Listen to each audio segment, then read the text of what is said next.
عباس hotel کے باہر شہباز پر سائے کی طرح نظر رکھے ہوئے تھا۔ اسے صرف اتنا حکم ملا تھا کہ مارٹن کی ہر حرکت پر نظر رکھے، اس سے زیادہ کچھ نہیں۔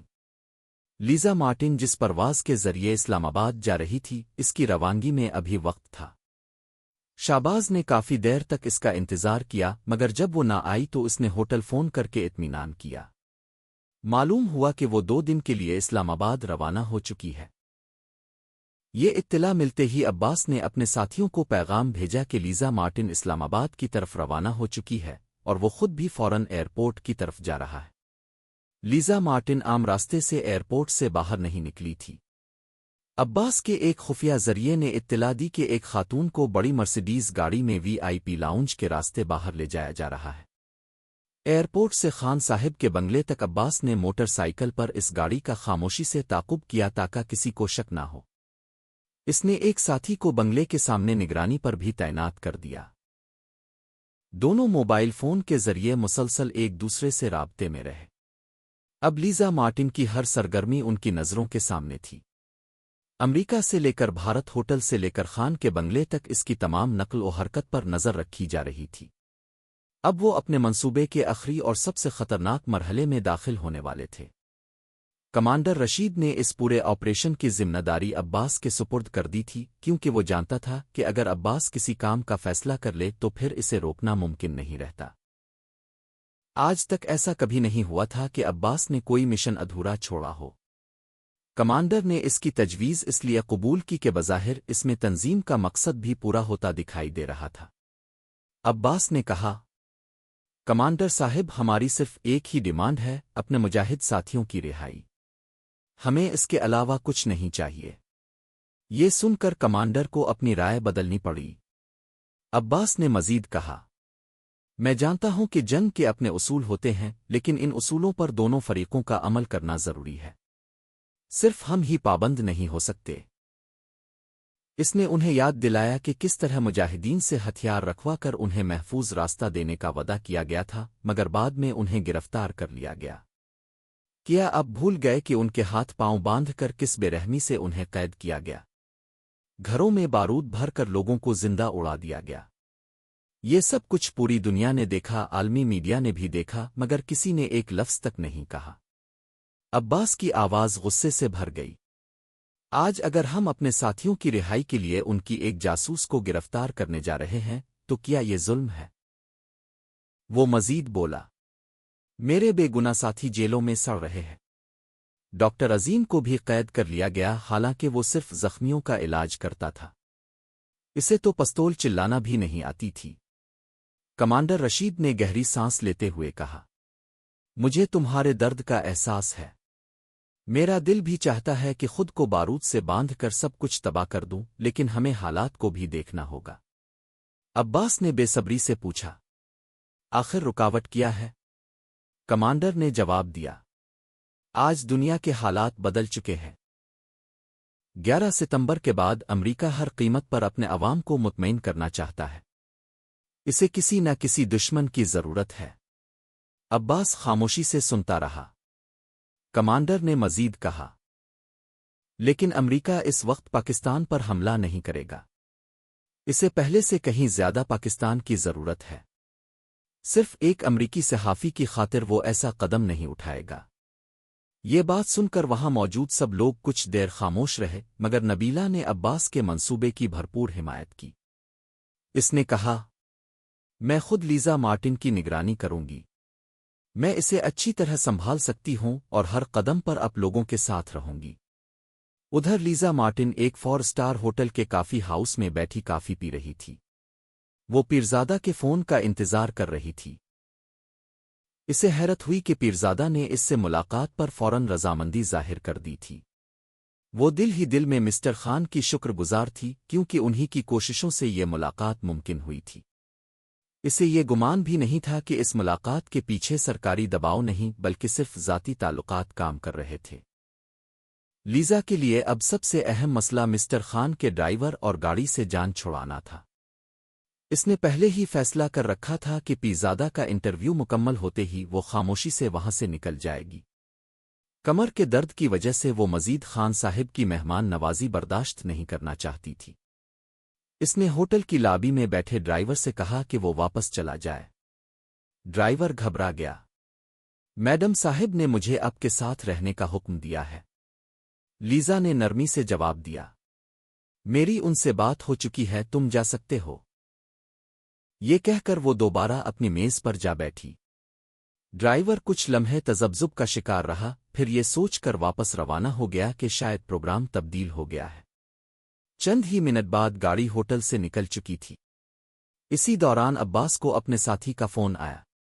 گاڑی واپس جا رہی ہے مگر میڈم اس میں موجود نہیں ہے۔ عباس نے فوراً پوچھا، تمہیں پورا یقین ہے؟ ساتھی نے جواب دیا، میں نے اطمینان کے لیے خود ڈائننگ ہال کا چکر لگایا ہے، وہ ابھی بھی کافی پی رہی ہے۔ عباس نے سکون کا سانس لیا۔ ٹھیک ہے، اپنی جگہ موجود رہو۔ فون بند کرتے ہی وہ تیزی سے سوچنے لگا۔ اگلے ہی لمحے اس نے ایک اور نمبر ملایا۔ فوراً ایک ٹیکسی لے کر ہوٹل پہنچو۔ چند منٹ بعد اس کا ساتھی ٹیکسی سمیت ہوٹل کے باہر پہنچ گیا۔ عباس نے اسے مختصر ہدایات دیں اور خود ڈرائیونگ سیٹ سنبھال لی۔ وہ جانتا تھا کہ لیزا پر صرف اس کے لوگ ہی نہیں بلکہ سیکیورٹی اداروں کی بھی نظر ہو سکتی ہے، اس لیے معمولی سی غلطی بھی پورا منصوبہ ناکام بنا سکتی تھی۔ ہوٹل کے مرکزی دروازے پر موجود گارڈ نے ٹیکسی روک لی۔ کہاں جا رہے ہو؟ عباس نے موبائل فون دکھاتے ہوئے کہا۔ صاحب نے مجھے بلایا ہے، انہیں لینے آیا ہوں۔ عام حالات میں کسی ٹیکسی کو اندر جانے کی اجازت نہیں تھی، مگر مہمانوں کو لینے اور چھوڑنے والی گاڑیوں کو اجازت مل جاتی تھی۔ گارڈ نے بیریئر ہٹا دیا اور ٹیکسی اندر داخل ہو گئی۔ عباس ہوٹل کے ایگزٹ کے سامنے جا کر رک گیا۔ صرف ایک منٹ بعد لیزا مارٹن باہر نکلی۔ اس نے سامنے کھڑی خالی ٹیکسی دیکھی تو اسے ذرا بھی شک نہ ہوا کہ یہ ٹیکسی اسی کے لیے آئی ہے۔ عباس نے انگریزی میں پوچھا، ٹیکسی چاہیے میڈم؟ لیزا نے اطمینان کا سانس لیا۔ اسے ڈر تھا کہ کہیں ڈرائیور نے خان صاحب کو اطلاع نہ دے دی ہو۔ اس نے کاغذ پر لکھا ہوا پیرزادہ کا پتہ عباس کو دیا۔ مجھے اس پتے پر جانا ہے، عباس نے مسکراتے ہوئے کہا۔ ضرور میڈم، تقریباً 20 منٹ میں پہنچ جائیں گے۔ آج ہفتے کی شام ہے، اس لیے میں آپ کو ٹریفک سے بچاتے ہوئے دوسرے راستے سے لے جاؤں گا۔ لیزا نے سر ہلا دیا۔ گاڑی شہر سے نکل کر درختوں سے گھری نسبتاً سنسان سڑک پر پہنچ گئی۔ اچانک گاڑی ایک جھٹکے سے رک گئی۔ لیزا گھبرا گئی۔ کیا ہوا؟ عباس نے معذرت خواہانہ انداز میں کہا۔ معاف کیجیے میڈم، لگتا ہے انجن میں معمولی خرابی آ گئی ہے، 2 منٹ لگیں گے۔ وہ گاڑی سے اترا، بونٹ کھولا اور مرمت کرنے کا ڈرامہ کرنے لگا۔ لیزا کو ابھی تک کسی خطرے کا احساس نہیں تھا۔ اس کے خیال میں ابھی پیرزادہ سے ملاقات میں کافی وقت باقی تھا، اس لیے وہ پرسکون بیٹھی رہی۔ چند لمحوں بعد اچانک 2 نقاب پوش افراد نمودار ہوئے۔ دونوں نے پستول تان رکھے تھے۔ عباس خاموشی سے واپس ڈرائیونگ سیٹ پر آ بیٹھا۔ لیزا کے جسم پر خوف طاری ہو گیا۔ تم لوگ کون ہو؟ کیا چاہتے ہو؟ ایک نقاب پوش نے سخت لہجے میں انگریزی میں کہا۔ خاموش رہو، اگر ایک لفظ بھی منہ سے نکالا تو انجام بہت برا ہوگا۔ لیزا خوف سے ساکت رہ گئی۔ اسی لمحے دوسرے شخص نے اس کے منہ پر بے ہوشی کی دوا میں بھیگا ہوا رومال رکھ دیا۔ چند ہی لمحوں میں اس کی آنکھیں بند ہو گئیں اور وہ بے ہوش ہو گئی۔ عباس نے ٹارچ کی روشنی سے ایک مخصوص اشارہ کیا۔ فوراً ہی قریب کھڑی جھاڑیوں کے پیچھے سے ایک پرانی ایمبولینس نمودار ہوئی۔ تینوں افراد نے بے ہوش لیزا کو احتیاط سے ایمبولینس میں منتقل کیا اور گاڑی تیزی سے وہاں سے روانہ ہو گئی۔ ایمبولینس روانہ ہونے کے بعد ایک نقاب پوش ساتھی نے ٹیکسی سنبھال لی جبکہ دوسرا موٹر سائیکل پر اس کے پیچھے چلنے لگا۔ چند منٹ بعد وہ ایک سنسان مقام پر پہنچے جہاں چاروں طرف جنگلی گھاس پھیلی ہوئی تھی۔ وہاں موٹر سائیکل سوار رک گیا جبکہ ٹیکسی چلانے والے نے ڈگی سے پیٹرول کا ایک کین نکالا۔ اس نے پوری ٹیکسی پر پیٹرول چھڑکا اور آگ لگا دی۔ چند ہی لمحوں میں گاڑی شعلوں کی لپیٹ میں آ گئی۔ دونوں افراد فوراً موٹر سائیکل پر سوار ہوئے اور وہاں سے نکل گئے۔ جلتی ہوئی ٹیکسی کی آگ آہستہ آہستہ ارد گرد کی خشک گھاس تک پھیلنے لگی، مگر کافی دیر تک کسی کو اس واقعے کی خبر نہ ہوئی۔ تقریباً 15 منٹ بعد ایک کار وہاں سے گزری۔ گاڑی میں سوار شخص نے جلتی ہوئی ٹیکسی دیکھی تو فوراً فائر بریگیڈ اور پولیس کو اطلاع دی۔ جب تک امدادی ٹیمیں موقع پر پہنچیں، ٹیکسی مکمل طور پر جل کر تباہ ہو چکی تھی۔ ادھر لیزا مارٹن کو ہوش آیا تو اسے محسوس ہوا کہ اس کا سر بری طرح چکرا رہا ہے۔ اس نے گھبرا کر دوبارہ آنکھیں بند کر لیں۔ کچھ دیر بعد جب اس کی طبیعت قدرے سنبھلی تو اس نے دوبارہ آنکھیں کھولیں۔ وہ ایک صاف ستھرے کمرے میں نرم بستر پر لیٹی ہوئی تھی۔ کمرے میں ایک صوفہ، میز، ٹی وی، معدنی پانی کی بوتل اور ایک گلاس رکھا تھا۔ اس نے کانپتے ہاتھوں سے پانی پیا اور خود کو سنبھالنے کی کوشش کی۔ آہستہ آہستہ اسے احساس ہونے لگا کہ اسے اغوا کر لیا گیا ہے۔ یہ خیال آتے ہی اس کے جسم میں خوف کی ایک لہر دوڑ گئی۔ وہ ہمت کر کے بستر سے اٹھی اور کمرے کا جائزہ لینے لگی۔ کھڑکی اندر سے کھل تو رہی تھی مگر باہر سے مضبوطی سے بند تھی۔ دروازہ بھی باہر سے مقفل تھا۔ گھبراہٹ کے عالم میں اس نے زور زور سے دروازہ پیٹنا شروع کر دیا۔ چند ہی لمحے گزرے تھے کہ دروازہ اچانک کھل گیا اور وہ توازن کھو کر فرش پر گر پڑی۔ اس نے خوفزدہ نظروں سے سامنے دیکھا۔ دروازے پر ایک خوبصورت نوجوان لڑکی کھڑی تھی۔ لیزا نے کانپتی ہوئی آواز میں پوچھا، تم کون ہو؟ مجھے یہاں کیوں لایا گیا ہے؟ لڑکی نے پرسکون لہجے میں جواب دیا، میرا نام سائقہ ہے۔ کیا تم جانتی ہو سائقہ کا مطلب کیا ہوتا ہے؟ اس کا مطلب ہے بجلی۔ اور ہاں، تمہیں ہم ہی اغوا کر کے یہاں لائے ہیں۔ لیزا نے اندازہ لگایا کہ یہ لڑکی اچھی تعلیم یافتہ ہے کیونکہ وہ نہایت روانی سے انگریزی بول رہی تھی۔ اگرچہ اسے یقین تھا کہ اس نے اپنا اصل نام نہیں بتایا، لیکن ایک بات اب بالکل واضح ہو چکی تھی کہ وہ اغوا کاروں کے قبضے میں ہے۔ اس کے جسم میں خوف کی ایک سرد لہر دوڑ گئی۔ لیکن کیوں؟ میں نے تمہارا کیا بگاڑا ہے؟ لیزا نے بے بسی سے پوچھا۔ سائقہ کی آنکھوں میں سختی اتر آئی۔ تم نے ہمارا بہت کچھ بگاڑا ہے، لیزا نے جلدی سے کہا۔ دیکھو، میں کوئی اہم شخصیت نہیں ہوں۔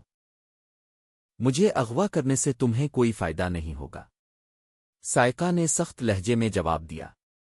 یہ فیصلہ تم نہیں کرو گی۔ تمہارے لیے صرف ایک نصیحت ہے، خاموشی سے یہاں رہو۔ اگر بھاگنے کوئی چال چلنے کی کوشش کی تو تمہاری سزا صرف موت ہوگی۔ ہم تمہیں زخمی حالت میں کبھی فرار ہونے کا موقع نہیں دیں گے۔ یہ الفاظ سن کر لیزا کا سانس جیسے رک گیا۔ وہ تقریباً روتے ہوئے بولی، خدا کے لیے مجھے جانے دو۔ میری ماں کینسر کی مریض ہے، وہ صرف میرے سہارے زندہ ہے۔ اگر میں واپس نہ گئی تو وہ ٹوٹ جائے گی۔ لیکن سائقہ کے چہرے پر کوئی نرمی نہ آئی۔ اس نے سرد لہجے میں کہا، سامنے غسل خانہ ہے، تمہیں اخبار پڑھنے اور ٹی وی دیکھنے کی اجازت ہوگی۔ ہم کوشش کریں گے کہ تمہاری پسند کا کھانا بھی ملے۔ اب جا کر ہاتھ منہ دھو لو، میں تمہارے لیے ناشتہ بھیجتی ہوں۔ یہ کہہ کر وہ دروازہ زور سے بند کرتی ہوئی باہر نکل گئی۔ دروازہ بند ہونے کی آواز سے لیزا بری طرح کانپ اٹھی۔ وہ بستر پر بیٹھ گئی اور بے اختیار رونے لگی۔ کافی دیر تک رونے کے بعد اس نے خود کو سنبھالنے کی کوشش کی۔ اس نے سوچا کہ اگر وہ اغوا کاروں کی مرضی کے خلاف کوئی حرکت کرے گی تو وہ اس کی جان بھی لے سکتے ہیں۔ اسی خیال کے ساتھ وہ ہمت کر کے غسل خانے میں داخل ہوئی۔ آئینے میں اپنی صورت دیکھ کر وہ چونک گئی۔ صرف ایک رات میں اس کا چہرہ بدل چکا تھا۔ آنکھوں کی چمک ماند پڑ گئی تھی اور چہرے پر خوف کے گہرے آثار نمایاں تھے۔ اس نے چہرے پر پانی کے چھینٹے مارے مگر آنسو مسلسل بہتے رہے۔ دل ہی دل میں وہ دعا کرنے لگی کہ اس کی حکومت جلد از جلد اس کی رہائی کے لیے کوئی مؤثر قدم اٹھائے۔ ایڈیٹر نے جیسے ہی کاسمت کو اپنے کمرے میں بلا کر وہ خط دکھایا، اس کے چہرے کا رنگ ہی بدل گیا۔ وہ چند لمحوں تک خاموش کھڑا رہا، پھر ایسی حیرت اور گھبراہٹ کا اظہار کیا کہ خود اسے بھی اپنی اداکاری پر حیرانی ہونے لگی۔ او مائی گاڈ! یہ کسی کا بھونڈا مذاق لگتا ہے۔ اس نے اپنے تاثرات پر قابو پاتے ہوئے فوراً کہا، اس ہوٹل میں فون کرو جہاں وہ ٹھہری ہوئی تھی۔ ایڈیٹر نے فوراً ہوٹل سے رابطہ کیا۔ مگر وہاں سے معلوم ہوا کہ وہ 2 دن پہلے استنبول روانہ ہو چکی ہے اور اس کے موجودہ مقام کے بارے میں کسی کو کچھ معلوم نہیں۔ فون بند ہوتے ہی ایڈیٹر نے پریشانی سے پوچھا، تمہارا اس سے آخری رابطہ کب ہوا تھا؟ قاسمت نے جواب دیا، اس نے مجھے بتایا تھا کہ وہ اسلام آباد جا رہی ہے تاکہ پیرزادہ کا انٹرویو کر سکے۔ یہ پیرزادہ کون ہے؟ ایڈیٹر اس نام سے واقف نہیں تھا۔ قاسمت نے سنجیدگی سے کہا، مصطفیٰ پیرزادہ ایک انتہائی خطرناک دہشت گرد ہے۔ مارٹن نے اسے ختم کرنے کے لیے ایک خفیہ منصوبہ بنایا تھا۔ مجھے خدشہ ہے کہ کہیں وہ اسی سلسلے میں تو نہیں گئی۔ ایڈیٹر کی پریشانی مزید بڑھ گئی۔ قاسمت نے کہا، ابھی کسی نتیجے پر پہنچنا جلد بازی ہوگی۔ ممکن ہے یہ سب ایک خوفناک مذاق ہو، لیکن اگر اس خط میں لکھی گئی باتیں سچ ہیں تو معاملہ انتہائی سنگین ہے۔ ایڈیٹر کے ہاتھ پاؤں پھول چکے تھے۔ ہمیں فوراً FBI کو اطلاع دینی چاہیے۔ ایڈیٹر نے حیرانی سے اس کی طرف دیکھا۔ قاسمت نے مضبوط لہجے میں کہا، اگر یہ معلومات درست ہیں تو یہ صرف ایک شخص کا مسئلہ نہیں بلکہ پورے امریکہ کی قومی سلامتی کا معاملہ ہے۔ ایسی صورت میں خاموش رہنا جرم ہوگا۔ ایڈیٹر نے فوراً FBI کے کرائسس مینجمنٹ سیکشن سے رابطہ کیا۔ ادھر FBI کے ہیڈ کوارٹر میں ہنگامی اجلاس جاری تھا۔ انہوں نے اخبار کے ایڈیٹر سے درخواست کی کہ جب تک پاکستان میں موجود ان کے ذرائع سے مکمل تصدیق نہ ہو جائے اس خبر کو خفیہ رکھا جائے۔ چند ہی دیر بعد تمام معلومات ان کے سامنے موجود تھیں۔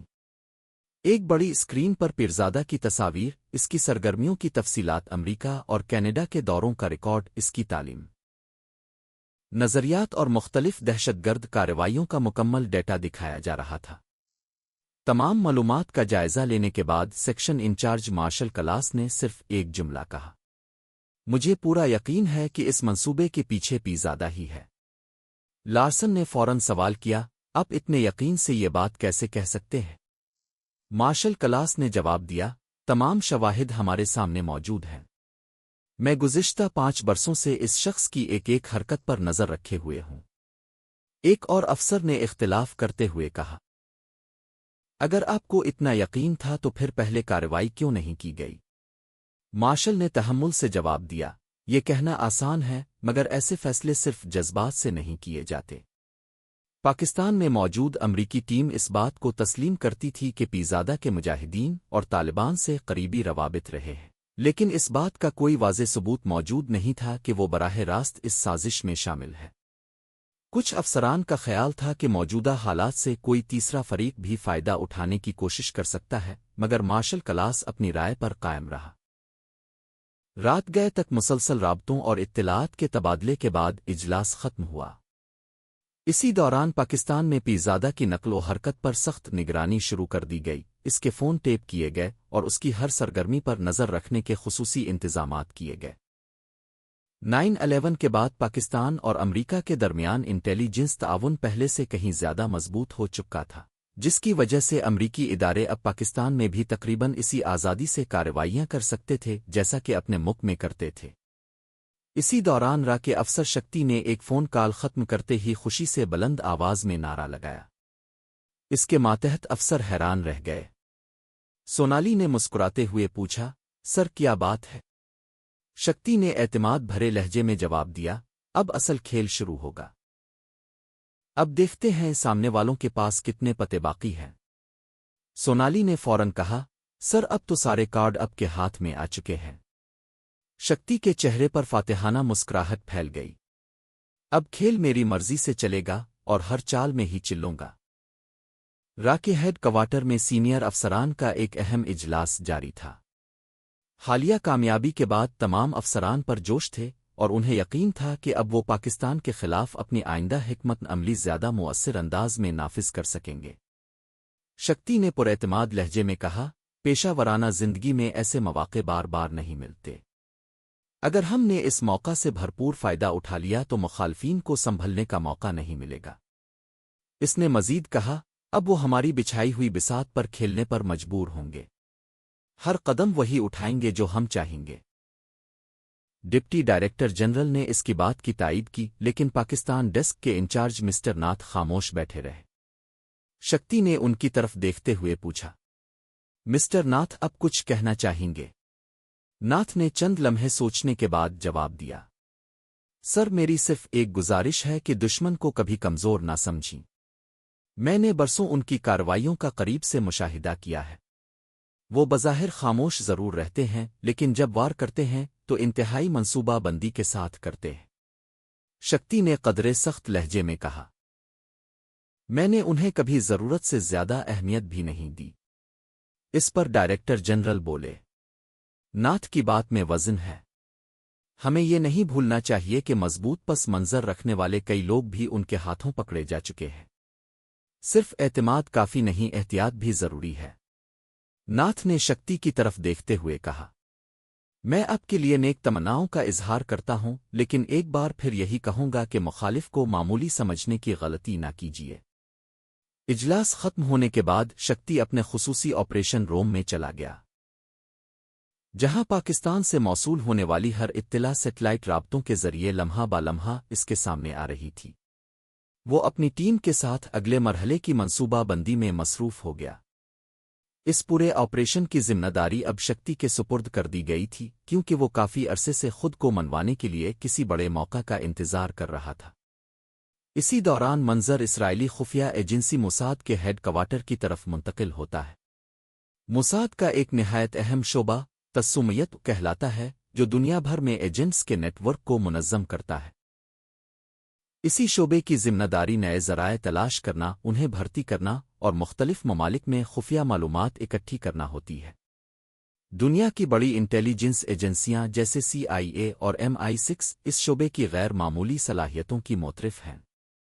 تسومیت کا سیکنڈ ان کمانڈ آپریشنل سرگرمیوں کی نگرانی کرتا ہے جس کے تحت مختلف علاقائی شاخیں کام کرتی ہیں۔ ان میں اسرائیلی برانچ سب سے زیادہ اہم سمجھی جاتی ہے کیونکہ مشرق وسطی سمیت کئی حساس ممالک اسی کے دیر کار میں آتے ہیں۔ وقت گزرنے کے ساتھ پاکستان کو بھی اس شعبے میں خصوصی اہمیت دی جانے لگی کیونکہ اگرچہ اسرائیل اور پاکستان کے سفارتی تعلقات موجود نہیں تھے، پھر بھی موساد نے خفیہ ذرائع کے ذریعے وہاں اپنا ایک مؤثر نیٹ ورک قائم کر لیا تھا۔ اپنے مقاصد حاصل کرنے کے لیے موساد اکثر کٹ آؤٹ طریقہ استعمال کرتی تھی۔ اس ترکار میں ایسے درمیانی افراد کو استعمال کیا جاتا ہے جنہیں خود بھی معلوم نہیں ہوتا کہ وہ دراصل کس خفیہ ایجنسی کے لیے کام کر رہے ہیں۔ ڈیوڈ بھی اسی نیٹ ورک کا حصہ تھا اور را کے ساتھ مشترکہ رابطے میں کام کر رہا تھا، لیکن وہ بخوبی جانتا تھا کہ خفیہ دنیا کا پہلا اصول کسی پر مکمل اعتماد نہ کرنا ہے۔ اسی لیے مشترکہ آپریشن ہونے کے باوجود موساد پاکستان میں اپنی الگ نگرانی بھی جاری رکھے ہوئے تھی اور ہر اطلاع کی آزادانہ تصدیق کر رہی تھی۔ موساد کے ہیڈ کوارٹر میں ایک اہم اجلاس جاری تھا۔ پاکستان ڈیسک کے انچارج کے سامنے اب تک موصول ہونے والی تمام رپورٹس، خفیہ اطلاعات اور مختلف ذرائع سے حاصل شدہ شواہد رکھے ہوئے تھے۔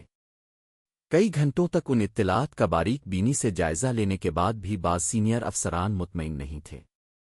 ان میں سے ایک نے کہا، اصولی طور پر ہمیں اپنے کسی ایجنٹ کو بطور چارہ استعمال نہیں کرنا چاہیے۔ اگر ایسی صورت پیدا بھی ہو جائے تو ہماری پہلی ذمہ داری اسے محفوظ نکالنا ہے۔ ایک اور افسر نے کہا، کسی بھی ایجنٹ کی جان ہمارے لیے بے حد قیمتی ہے۔ مقصد چاہے کتنا ہی اہم کیوں نہ ہو، ہم اپنے لوگوں کو آسانی سے قربان نہیں کر سکتے۔ کمرے میں موجود تمام افسر اس بات پر متفق تھے کہ اگلا قدم انتہائی احتیاط سے اٹھایا جانا چاہیے کیونکہ معمولی سی غلطی بھی پورے آپریشن کو خطرے میں ڈال سکتی تھی۔ موساد کے سربراہ نے اپنے ماتحت افسران کو ہدایت دیتے ہوئے کہا، ہدف کی تلاش ہر صورت جاری رکھو۔ مجھے آج شام تک اس مقام کا درست پتہ چاہیے جہاں اسے رکھا گیا ہے۔ اور ایک بات ہمیشہ یاد رکھنا، یہ ہرگز نہ سمجھنا کہ را کو اس جگہ کا علم نہیں۔ وہ انتہائی چالاک لوگ ہیں، ان کے اپنے ذرائع ہر جگہ موجود ہو سکتے ہیں۔ میں یہ ماننے کے لیے تیار نہیں کہ وہ صرف تماشائی بنے بیٹھے ہیں۔ ایک افسر نے ڈیوڈ کے بارے میں کچھ کہنا چاہا مگر سربراہ نے فوراً اس کی بات کاٹ دی۔ ڈیوڈ کو بھول جاؤ۔ اگر وہ ہمارے معیار پر پورا نہیں اترا تو ہمیں اس پر انحصار نہیں کرنا چاہیے۔ انہوں نے مزید کہا، CIA پہلے ہی بہت زیادہ چوکس ہے، خصوصاً 9/11 کے بعد۔ اس لیے ہر قدم انتہائی سوچ سمجھ کر اٹھانا ہوگا۔ اجلاس کے بعد آپریشنل ڈیٹا کمپیوٹر اسکرینوں پر مسلسل آتا رہا۔ تمام افسر پوری توجہ سے ہر رپورٹ کا جائزہ لے رہے تھے اور ایک دوسرے کی رائے سے بھی آگاہ ہو رہے تھے۔ اسی دوران CIA میں ایک الگ اجلاس جاری تھا۔ ڈائریکٹر آرمسٹرانگ نے بلیک ہاک سے پوچھا، کیا تم اب بھی اپنی سابقہ رائے پر قائم ہو؟ اس نے پراعتماد لہجے میں جواب دیا، جی سر، تمام انٹیلیجنس رپورٹس یہی ظاہر کرتی ہے۔ ڈینیل نے فوراً اعتراض کیا، صرف رپورٹس کافی نہیں ہوتی، ہر اطلاع کو مختلف ذرائع سے جانچنا ضروری ہوتا ہے، کیونکہ غلط معلومات بھی ہمارے نظام تک پہنچ سکتی ہے۔ آرمسٹرانگ نے چند لمحے خاموشی اختیار کی، پھر کہا، اگر ہمارے پاس یہ شواہد موجود ہیں کہ قاسمتھ موساد سے رابطے میں ہے تو اس کی مکمل جانچ پڑتال کرنے میں کیا حرج ہے؟ ڈینیل نے جواب دیا، سر، ہمیں یہ بھی یاد رکھنا چاہیے کہ مشرق وسطی میں ہمارے موساد کے ساتھ کئی مشترکہ آپریشنز چل رہے ہیں۔ اگر ہم نے بغیر ٹھوس ثبوت کے ان پر شک کیا تو اس سے دونوں اداروں کے تعلقات متاثر ہو سکتے ہیں۔ اس نے مزید کہا، 9/11 کے بعد حالات پہلے جیسے نہیں رہے۔ اس وقت ہمیں کسی ایسے تنازع سے بچنا چاہیے جو ہمارے لیے مزید مشکلات پیدا کرے۔